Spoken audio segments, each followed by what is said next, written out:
ओम शांति।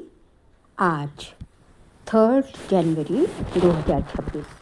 आज के श्री महावाक्यों में हमारे परम पिता परमात्मा शिव कहते हैं, मीठे बच्चे कदम कदम पर श्रीमत पर चलते रहो।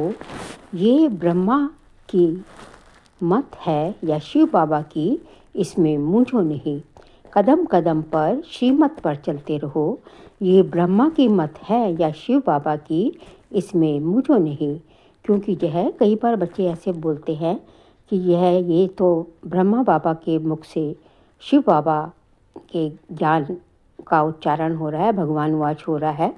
तो कई बार ब्रह्मा की भी मत होती है, कई बार ब्रह्मा भी अपना जो है जो ये बाहर की दुनिया का जो है वो अपना एक्सपीरियंस पर अपना अनुभव बीच में आ जाता है ब्रह्मा बाबा का भी।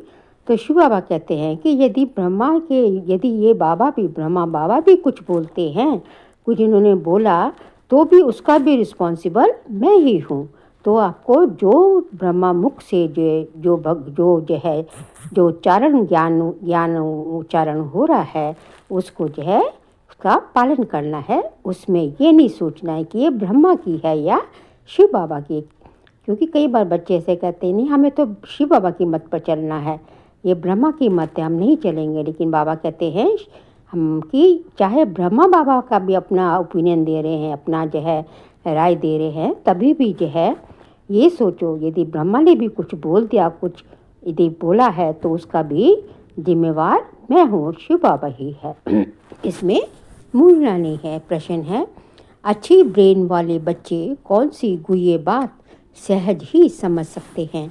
उत्तर है, ब्रह्मा बाबा समझा रहे हैं या शिव बाबा, ये बात अच्छी ब्रेन वाले सहज ही समझ लेंगे। कई तो इसमें ही मूंझ जाते हैं। बाबा कहते बच्चे बाप दादा दोनों इकट्ठे हैं। तो मूंझो नहीं, श्रीमत समझ कर चलते रहो। ब्रह्मा की मत का रिस्पॉन्सिबल भी शिव बाबा ही है। ये मत सोचो कि ये ब्रह्मा की मत है या शिव बाबा के। जो अच्छी बुद्धि वाले होंगे वो इसमें मूंझेंगे नहीं। हमें सिर्फ यही सोचना है कि ये जो है भगवान उवाच है और ये ब्रह्मा मुख से भगवान उवाच हो रहा है, शिव बाबा बोल रहे हैं, और हमें इसका पालन करना है, हमें इस श्रीमत पर चलना है। ओम शांति। रूहानी बाप बच्चों को समझा रहे हैं, तुम समझते हो हम ब्राह्मण ही रूहानी बाप को पहचानते हैं। दुनिया में कोई भी मनुष्य मात्र रूहानी बाप, जिसको गॉड फादर या परमपिता परमात्मा कहते हैं, उनको जानते नहीं हैं। जब वह रूहानी बाप आए तब ही रूहानी बच्चों को पहचान दे। बाबा भगवान अपना परिचय खुद आकर स्वयं देते हैं।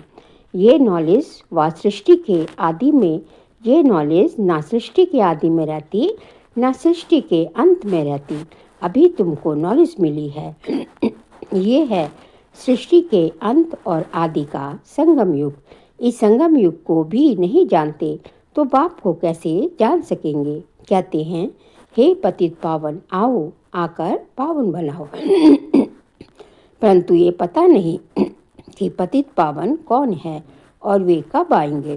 बाप कहते हैं, मैं जो हूँ जैसा हूँ, मुझे कोई भी नहीं जानते। अब मैं आकर पहचान दूँ, जब मैं आकर पहचान दूँ तब मुझे जाने।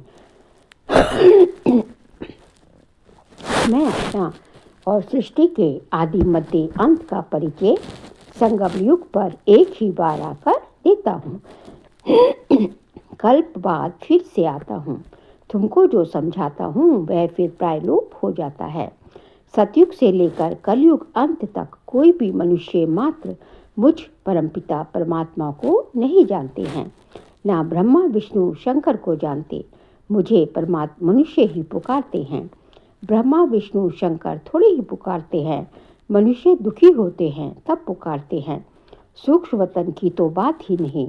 रूहानी बाप आकर अपने रूहानी बच्चों अर्थात रूहों को बैठ समझाते हैं।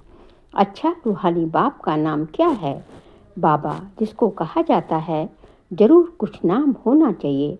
बरोबर नाम एक ही गाते हैं, शिव। ये नामी ग्रामी है, परंतु मनुष्यों ने अनेक नाम रख दिए हैं। भक्ति मार्ग में अपनी ही बुद्धि से ये लिंग रूप बना दिया है। नाम फिर भी शिव है। बाप कहते हैं, मैं एक बार आता हूँ, आकर मुक्ति जीवन मुक्ति का वर्षा देता हूँ। मनुष्य भर नाम लेते हैं मुक्ति धाम निर्वाण धाम, परंतु जानते कुछ नहीं हैं। न बाप को जानते न देवताओं को जानते, ये किसको भी पता नहीं है। बाप भारत में आकर कैसे राजधानी स्थापन करते हैं, शास्त्रों में भी ऐसी कोई बात नहीं है। परमपिता परमात्मा कैसे आकर आदि सनातन देवी देवता धर्म की स्थापना करते हैं। ऐसे नहीं सतयुग में देवताओं को ज्ञान था जो गुम हो गया। नहीं, अगर देवताओं में भी ये ज्ञान होता तो चलता आता। इस्लामी बौद्धि आदि जो हैं उन्हों का ज्ञान चलता आता है। सब जानते हैं ये ज्ञान प्रायलूप हो जाता है। मैं जब आता हूँ तो जो आत्माएं पतितपन राज्य गवा बैठी हैं उन्हों को आकर फिर पावन बनाता हूँ। भारत में राज्य था, फिर गवाए कैसे, वह भी किसको पता नहीं। इसलिए बाप कहते हैं, बच्चों की कितनी तुच्छ बुद्धि बन गई है। मैं बच्चों को ये ज्ञान दे प्रारब्ध देता हूँ, फिर सभी भूल जाते हैं। कैसे बाप आया, कैसे बच्चों को शिक्षा दी, वह सब भूल जाते हैं। ये भी ड्रामा में नूंद है। बच्चों को विचार सागर मंथन करने की बड़ी बुद्धि चाहिए। बाप कहते हैं, ये जो शास्त्र आदि तुम पढ़ते आए हो, ये सतयुग त्रेता में नहीं पढ़ते थे, वहाँ थे ही नहीं। तुम ये नॉलेज भूल जाते हो। फिर गीता आदि शास्त्र कहाँ से आया? जिन्होंने गीता सुनकर ये पद पाया है वही नहीं जानते तो और फिर कैसे जान सकते? देवताएं भी जान नहीं सकते। हम मनुष्य से देवता कैसे बने? वह पुरुषार्थ का पाठ ही बंद हो गया है। तुम्हारी प्रारब्ध शुरू हो गई है, वहाँ ये नॉलेज हो कैसे सकती? बाप समझाते हैं, ये नॉलेज तुमको फिर से मिल रही है। कल पहले मिसल तुमको राजयोग सिखलाए प्रारब्ध दी जाती है, फिर वहाँ तो दुर्गति है नहीं, तो ज्ञान की बात भी नहीं उठ सकती। ज्ञान है ही सद्गति पाने के लिए, वह देने वाला एक बाप है। सद्गति और दुर्गति का अक्षर यहाँ से निकलता है। सद्गति को भारतवासी ही पाते हैं, समझते हैं हेवनली गॉडफादर ने हेवन रचा था। कब रचा ये कुछ भी पता नहीं। शास्त्रों में लाखों वर्ष लिख दिया है। बाप कहते हैं, बच्चों तुमको फिर से नॉलेज देता हूँ। फिर ये नॉलेज खलास हो जाती है तो भक्ति शुरू होती है। आधा कल्प है ज्ञान, आधा कल्प है भक्ति, ये भी कोई नहीं जानते हैं। सतयुग की आयु ही लाखों वर्ष दे दी है तो मालूम कैसे पड़े? 5000 वर्ष की बात भी भूल गए हैं तो लाखों वर्ष की बात कैसे जान सके? कुछ भी समझते नहीं। बाप कितना सहज समझाते हैं। कल्प की आयु 5000 वर्ष है, युग ही 4 है। चारों का इक्वल टाइम 1250 वर्ष है। ब्राह्मणों का ये मिडगेट युग है। संगम युग, पुरुषोत्तम संगम युग, मिडगेट युग बहुत छोटा है उन 4 युगों से। तो बाप भिन्न भिन्न रीति से नई नई पॉइंट सहज रीति बच्चों को समझाते रहते हैं। विधारणा तुमको करनी है, मेहनत तुमको करनी है। ड्रामानुसार जो समझाता आया हूँ वह पाठ चला आता है। जो बताने का था वही आज बता रहा हूँ। इमर्ज होता रहता है, तुम सुनते जाते हो। तुमको ही धारणा करना और कराना है। मुझे तो धारण नहीं करना है, तुमको सुनाता हूँ, धारणा कराता हूँ। हमारी आत्मा में पाठ है पतितों को पावन बनाने का। जो कल पहले समझाया था वही निकलता रहता है। मैं पहले से जानता नहीं था कि क्या सुनाऊंगा। भल इनकी सोल विचार सागर मंथन करती हो। ये विचार सागर मंथन कर सुनाते हैं या बाबा सुनाते हैं, ये बड़ी गुह्य बातें हैं। इसमें ब्रेन बड़ी अच्छी चाहिए। जो सर्विस में तत्पर होंगे उनका ही विचार सागर मंथन चलता होगा। वास्तव में कन्याएं बंधन मुक्त होती हैं। वह इस रूहानी पढ़ाई में लग जाएं, बंधन तो कोई है नहीं। कुमारियाँ अच्छा उठा सकती हैं, उनको है ही उनको है ही पढ़ना और पढ़ाना, उनको कमाई करने की दरकार नहीं है। कुमारी अगर अच्छी रीति से ये नॉलेज समझ जाए तो सबसे अच्छी है। सेंसिबल होगी तो बस इस रूहानी कमाई में लग जाएगी। कई तो शौक से लौकिक पढ़ाई पढ़ती रहती हैं, समझाया जाता है इससे कोई फ़ायदा नहीं, तुम ये रूहानी पढ़ाई पढ़कर सर्विस में लग जाओ। वह पढ़ाई तो कोई काम की नहीं। पढ़कर चले जाते हैं गृहस्थ व्यवहार में, गृहस्थी माताएं बन जाती हैं। कन्याओं को तो इस नॉलेज में लग जाना चाहिए। कदम कदम श्रीमत पर चल धारणा में लग जाना है। मम्मा शुरू से आई और फिर इस पढ़ाई में लग गई। कितनी कुमारियाँ तो गुम हो गई। कुमारियों को अच्छा चांस है, श्रीमत पर चले तो बहुत फर्स्ट क्लास हो जाएं। ये श्रीमत है व ब्रह्मा की मत है, इसमें ही मुझ पड़ते हैं। फिर भी ये बाबा का रथ है ना, इनसे कुछ भूल हो जाए तुम श्रीमत पर चलते रहेंगे तो वे आप ही ठीक कर देंगे। श्रीमत मिलेगी भी इन द्वारा। सदैव समझना चाहिए श्रीमत मिलती है, फिर कुछ भी हो रिस्पॉन्सिबल खुद है। रिस्पॉन्सिबल शिव बाबा है। इनसे कुछ हो जाता है, बाबा कहते हैं मैं रिस्पॉन्सिबल हूँ। ड्रामा में ये राज जुनूदा हुआ है, इनको भी सुधार सकते हैं। फिर भी बाप है ना, बाप दादा दोनों इकट्ठे हैं तो मूझ पड़ते हैं। पता नहीं शिव बाबा कहते हैं माँ ब्रह्मा कहते हैं। अगर समझें शिव बाबा हिम्मत देते हैं तो कभी भी हिले नहीं। शिव बाबा जो समझाते हैं सो राइट ही है। तुम कहते हो बाबा आप ही हमारे बाप टीचर गुरु हो तो श्रीमत पर चलना चाहिए ना, जो कहे उस पर चलो। हमेशा समझो शिव बाबा कहते हैं वह है कल्याणकारी, इनकी रिस्पॉन्सिबिलिटी भी उन पर है, उनका रथ है। मुझसे क्यों हो पता नहीं, ये ब्रह्मा की राय है या शिव की, तुम क्यों नहीं समझते हो? शिव बाबा ही समझाते हैं। शिव बाबा जो कहे सो करते रहो, दूसरे की मत पर तुम आते ही क्यों हो? श्रीमत पर चलने से कभी झुटका नहीं आएगा, परंतु चल नहीं सकते, मूझ पड़ते हैं। बाबा कहते हैं तुम श्रीमत पर निश्चय रखो तो मैं रिस्पॉन्सिबल हूँ। तुम निश्चय ही नहीं रखते हो तो फिर मैं भी रिस्पॉन्सिबल नहीं। हमेशा समझो श्रीमत पर चलना ही है। वह जो कहे, चाहे प्यार करो चाहे मारो, ये उनके लिए गायन है। इसमें लात आदि मारने की तो बात नहीं है, परंतु किसको निश्चय बैठना ही बड़ा मुश्किल है। निश्चय पूरा बैठ जाए तो कर्मातीत अवस्था हो जाए, लेकिन वह अवस्था आने में भी टाइम चाहिए, वह होगी अंत में। इसमें निश्चय बड़ा अडोल चाहिए। शिव बाबा से तो कोई भूल हो ना सके, इनसे ही हो सकती है। ये दोनों हैं इकट्ठे, शिव बाबा और ब्रह्मा इकट्ठे हैं। क्यों? क्योंकि ब्रह्मा तन में, ब्रह्मा के शरीर में शिव बाबा की प्रवेशता होती है। परंतु तुमको निश्चय भी रखना है, शिव बाबा समझाते हैं, उस पर हमको चलना पड़े तो बाबा की श्रीमत समझ कर चलते चलो, तो उल्टा भी सुलटा हो जाएगा। कहाँ मिसअंडरस्टैंडिंग भी हो जाती है। शिव बाबा और ब्रह्मा बाबा की मुरली को भी बड़ा अच्छी रीति समझना है। बाबा ने कहा व इसने कहा, ऐसे नहीं कि ब्रह्मा बोलते ही नहीं हैं, परंतु बाबा ने समझाया है। अच्छा समझो, ये ब्रह्मा कुछ नहीं जानते, शिव बाबा ही सब कुछ सुनाते हैं। शिव बाबा के रथ को स्नान कराता हूँ, शिव बाबा के भंडारे की सर्विस करता हूँ। ये याद रहे तो भी बहुत अच्छा है। शिव बाबा की याद में रहते कुछ भी करें तो बहुतों से तीखे जा सकते हैं।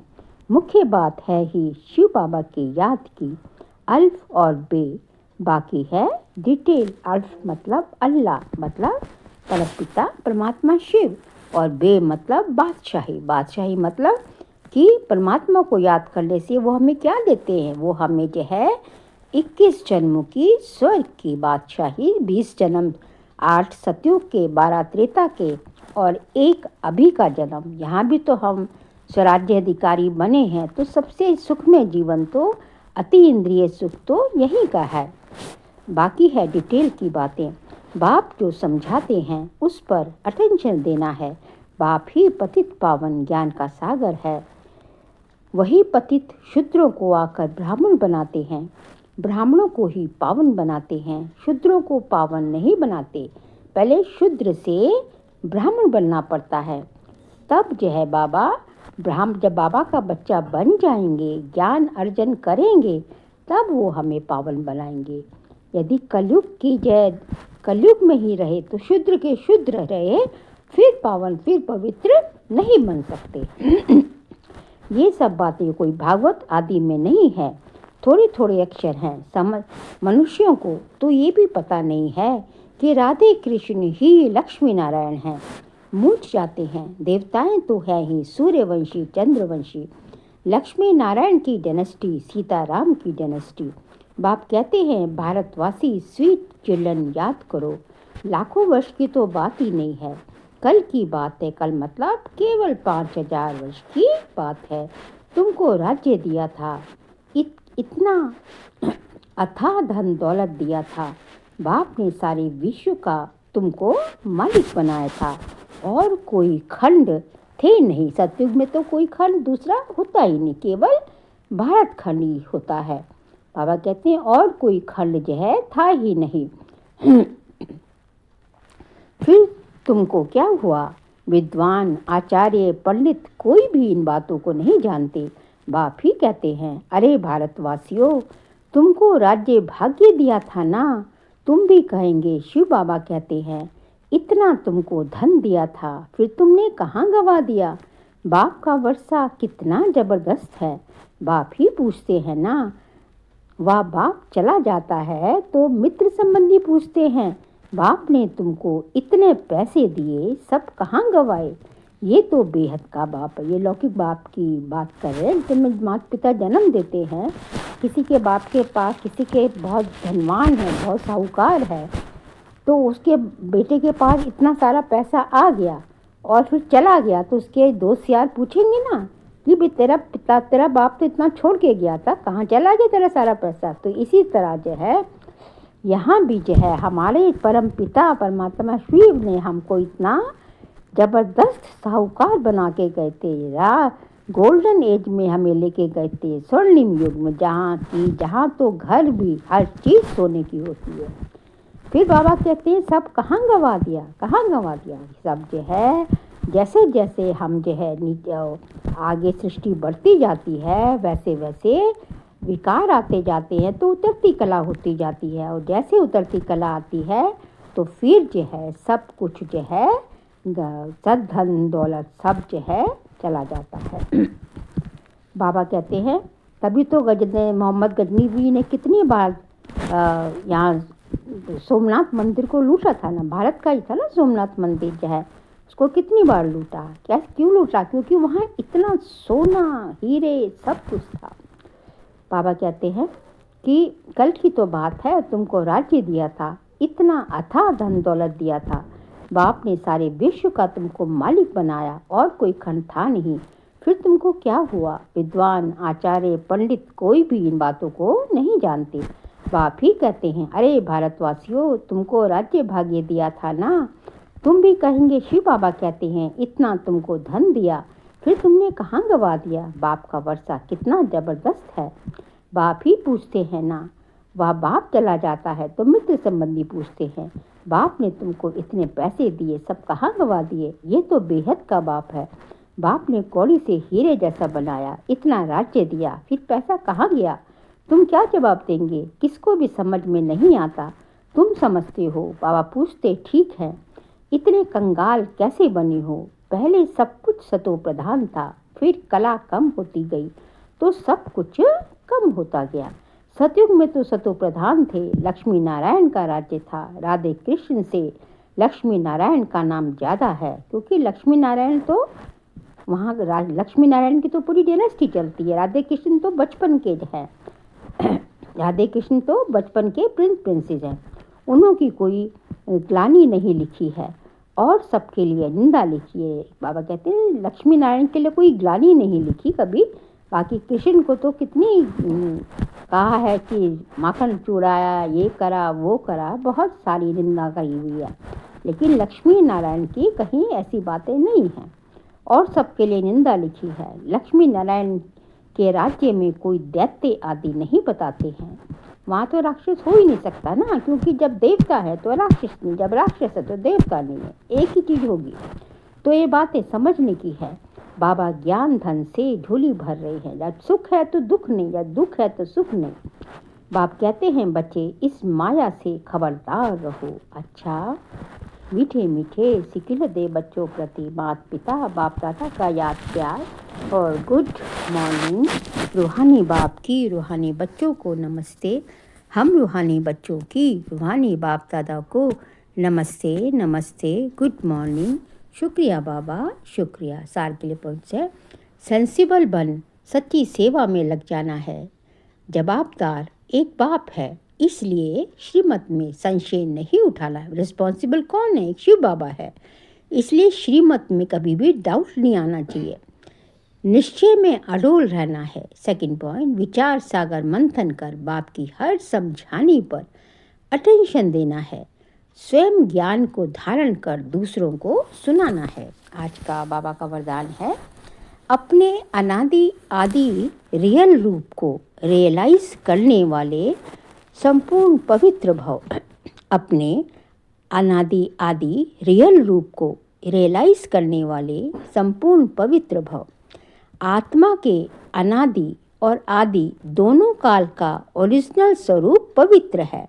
अनादि मतलब जब जो है शांति धाम में, जब आत्मिक स्वरूप में बिंदु रूप में आत्मा होती है, तो वहाँ तो कुछ अनुभव, वहाँ तो शरीर ही नहीं है, तो कुछ वहाँ फीलिंग ही नहीं है, कुछ जो है ही नहीं वहाँ, तो वहाँ शांति शांति जो है पवित्र। और फिर आदि में जब देवी देवता बनते हैं सतयुग में, तो फिर वो भी पवित्र स्वरूप है। तो दोनों अनादि और आदि दोनों पवित्र हैं। अपवित्रता आर्टिफिशियल शूद्रों की देन है। अपवित्रता कब से आती है? त्रेता के अंत से, जब जो है वाम मार्ग में देवता जाते हैं, विकारों में जाते हैं, तब से अपवित्रता शुरू होती है। अंत के भी अंत में त्रेता के, और फिर द्वापर से तो फिर अच्छी शुरू हो जाती है। शूद्रों की चीज ब्राह्मण यूज नहीं कर सकते। अपवित्रता शूद्रों की चीज है, तो उसको जो है ब्राह्मण नहीं यूज कर सकते। इसलिए सिर्फ यही संकल्प करो कि अनादि आदि रियल रूप में मैं पवित्र आत्मा हूँ। किसी को भी देखो तो उसके रियल रूप को देखो, रियल को रियलाइज करो। इसलिए बाबा का पहला पाठ ही क्या है कि अपने को आत्मा समझो और सामने वाले को भी आत्मिक स्वरूप में देखो। चमकती हुई ब्रिकिटी के बीच में चमकती हुई मणि दिखाई दे, उसके शरीर की तरफ नजर ना जाए, आत्मा को देखो। तो क्या करना है? अपने भी रियल रूप को देखना है आत्मा को, दूसरे को भी रियल रूप को देखना है। रियल को रियलाइज करो तो संपूर्ण पवित्र बन फर्स्ट क्लास व एयर कंडीशन की टिकट के अधिकारी बन जाएंगे। बाबा इसको क्या कहते हैं? एयर कंडीशन की टिकट। जब जो है हम जो है संपूर्ण पवित्र बन जाएंगे जो है, और आत्मिक स्थिति में रह के तो कोई सज़ा नहीं भोगनी पड़ेगी। तो उसको बाबा कहते हैं एसी की टिकट जो है बिगड़ सज़ा भोगे। स्लोगन है, परमात्मा दुआओं से अपनी झोली भरपूर करो तो माया समीप नहीं आ सकती। परमात्मा दुआओं से अपनी झोली भरपूर करो तो माया समीप नहीं आ सकती। माया समीप आती है, इसका मतलब कहीं ना कहीं जो है हमें परमात्मा की दुआओं से हम वंचित हैं। और परमात्मा की दुआएं कैसी मिलेगी? जब परमात्मा की श्रीमत का पालन करेंगे। श्रीमत का जहाँ उल्लंघन हुआ वहाँ माया ने दस्तक दी। इसलिए यदि हम श्रीमत पर चलते रहेंगे तो माया की कोई हिम्मत नहीं है कि वो आँख उठा के भी आपकी तरफ देखे। फिर जो है जनवरी मास का व्यक्तिचार्य का सब्जेक्ट है, इस अव्यक्ति मास में बंधन मुक्त रहे जीवन मुक्त स्थिति का अनुभव करो। इस अव्यक्ति मास में बंधन मुक्त रहे जीवन मुक्त स्थिति का अनुभव करो। आज का पॉइंट है, मेजॉरिटी बच्चों ने अभी लोहे की जंजीरें तो काट ली हैं, लेकिन बहुत महीन और रॉयल धागे अभी भी बंधे हुए हैं। बाबा कहते हैं मोटे मोटे विकार तो कट गए, मोटे मोटे विकार से तो तर गए हैं ब्राह्मण बच्चे कि जो है बड़े बड़ी मर्डर नहीं करेंगे, मतलब बड़ी चोरी नहीं करेंगे, या ऐसे बहुत ज़्यादा लोभ मोह अहंकार बड़ी बड़ी जो विकार है उसमें तो नहीं जाते। लेकिन जो बहुत छोटे छोटे जो है, किसी से ईर्ष्या कर ली, किसी की निंदा कर ली, किसी की ग्लानि कर ली, किसी से इरिटेट हो गए, तो ये जो बहुत मोटा मोटा तो नहीं होता, लेकिन जो रॉयल धागे हैं, जो रॉयल अभी जो है धागे हैं वो अभी भी बंधे हुए हैं, तो इनसे भी मुक्त होना है। और ये जो है बड़े बड़े तो फिर शुरू में कट जाते हैं, लेकिन ये रॉयल धागों को काटने में बहुत मेहनत लगती है। कई पर्सनालिटी फील करने लगते करते कई पर्सनालिटी फील करने वाले हैं स्वयं में अच्छाइयाँ हैं नहीं, लेकिन महसूस ऐसे होती है कि हम बहुत अच्छे हैं। मतलब बाबा का कहने का मतलब कि अपने अंदर इतनी कमियां हैं, लेकिन अपने को ऐसे सोचेंगे कि हम तो बहुत माशाल्लाह, हम तो बहुत पुरुषार्थ में तीव्र पुरुषार्थी है, हमारे में कोई कमजोरी कमी नहीं है। दूसरों की कमजोरी कमी दिखाई देगी, लेकिन अपनी नहीं दिखा देती। तो बाबा कहते हैं कई ऐसे महसूस करते हैं कि स्वयं में अच्छाइयाँ हैं, लेकिन महसूस ऐसे होती हैं कि हम बहुत स्वयं में कमजोरियां हैं, लेकिन ऐसे महसूस होती जैसे कि हम बहुत अच्छे हैं, हम बहुत आगे बढ़ रहे हैं। ये जीवन बंध के धागे मेजॉरिटी में हैं। ये क्या हुआ, ये बंधन है ना, कि जो है तो अभी कमजोरियां बंधन हैं, लेकिन उसके सोचते हैं कि हमारे में नहीं है, तो ये बंधे हुए हैं ना अभी। तो ये जीवन बंध के धागे मेजॉरिटी में हैं, ज़्यादा मेजॉरिटी में ऐसे है। बाप दादा अब इन धागों से भी मुक्त जीवन मुक्त देखना चाहते हैं। बाबा क्या चाहते हैं कि अब ये छोटे छोटे जो महीन सोने की जंजीरें जो है, बाबा कहते हैं इनसे भी मुक्त बनो, क्योंकि इनसे जब तक मुक्त नहीं बनेंगे तब तक जीवन मुक्त स्थिति का अनुभव नहीं कर पाएंगे। हमें इस संगम युग पर रहकर, बंधनों के बीच में रहकर जो है जीवन मुक्त स्थिति का अनुभव करना, यही तो बड़ी बात है कि चारों तरफ कलयुग का वातावरण, सब चीज़ें दिखाई दे रही है, परेशानियाँ समस्याएं सब दिखाई दे रहा है, सब ऊपर नीचे, लेकिन उनके बीच में रहते हुए आपकी स्थिति इतनी श्रेष्ठ बन जाए कि आपको कुछ भी किसी का भी प्रभाव नहीं पड़ रहा। तो इसी का नाम है कि जो है जीवन बंध में रहते हुए, बंधनों में रहते हुए बंधन मुक्त स्थिति, उसी को कहा जाता है जीवन मुक्त स्थिति। तो जब यहाँ संगम युग पर यह अभ्यास करेंगे तब वहाँ सतयुग में तो ये नेचुरल होगी, वहाँ तो ये सब कुछ नेचुरल होगा जीवन मुक्त स्थिति। वहाँ उसकी जो है अनुभव नहीं होगा, व्यक्ति नहीं होगी, क्योंकि वहाँ कॉन्ट्रास्ट तो है नहीं, वहाँ सब कुछ अच्छा है, वहाँ पवित्रता ही है, वहाँ सब जीवन मुक्त में है। तो किसी को पता ही नहीं होगा कि जीवन बंधन भी कुछ होता है, लेकिन इस टाइम सब कुछ है, तुम्हें पता है अच्छा क्या है, बुरा क्या है, बंधन क्या है, मुक्ति क्या है, तो तब उसका अनुभव करना। तो ये सबसे जो है चैलेंजिंग जॉब यही का है। इसलिए बाबा कहते हैं कि अतीन्द्रिय सुख पूछना है तो कब का, पुरुषोत्तम संगम युग के ब्राह्मण ब्राह्मणियों से पूछो। इसलिए तो कहा जाता है ना कि अभी का जो है अतीन्द्रिय सुख का गायन है। अच्छा, ओम शांति।